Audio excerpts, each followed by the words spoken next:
कांग्रेस के डीएनए में ही किसान विरोध है, मैं ये कहना चाहता हूं।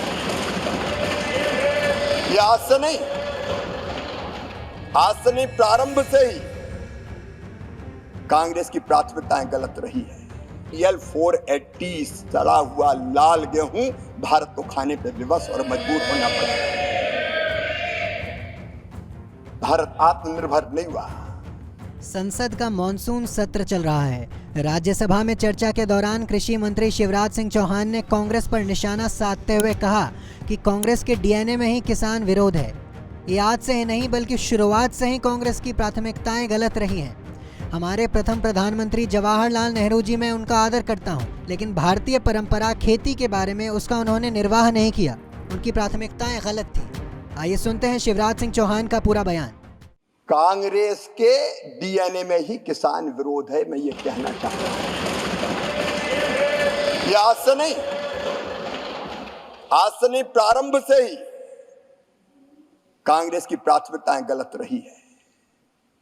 हमारे प्रथम प्रधानमंत्री स्वर्गीय पंडित जवाहरलाल नेहरू जी, मैं उनका आदर करता हूं, लेकिन भारतीय परंपरा खेती के बारे में उसका निर्वाह नहीं किया। रूस गए, वहां से एक मॉडल देख के आए और कहा कि रूस का मॉडल लागू करो। भारत रत्न चौधरी चरण सिंह जी ने कहा यह नहीं हो सकता, भारत की कृषि की परिस्थितियां बिल्कुल अलग है। प्राथमिकताएं गलत थी उपसभापति जी। 17 वर्ष तक उन्होंने प्रधानमंत्री जी के पद को सुशोभित किया, लेकिन तब क्या होता था?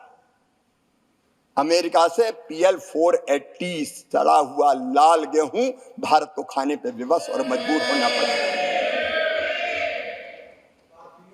माननीय उपसभापति जी, स्वर्गीय इंदिरा जी के समय, मुझे अच्छी तरह याद है, हम छोटे थे, उस समय किसानों से जबरदस्ती लेवी वसूली का काम होता था। जबरदस्ती लेवी वसूली जाती थी। अगर 2 क्विंटल भी है तो 1 क्विंटल दे के जाओ।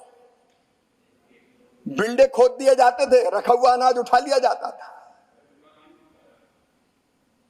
भारत आत्मनिर्भर नहीं हुआ। स्वर्गीय राजीव जी ने भी बात जरूर की, उन्होंने बात अवश्य की, एग्रीकल्चर प्राइस पॉलिसी की, लेकिन किसानों की आय बढ़ाने के लिए कोई सार्थक कदम नहीं उठाए। यहां तक कि माननीय उपसभापति जी, उदारीकरण का प्रारंभ हुआ। स्वर्गीय नरसिम्हा राव जी, मनमोहन सिंह जी उस समय वित्त मंत्री थे, लेकिन उस समय भी कृषि से जुड़े उद्योगों को डी लाइसेंसिंग नहीं किया गया।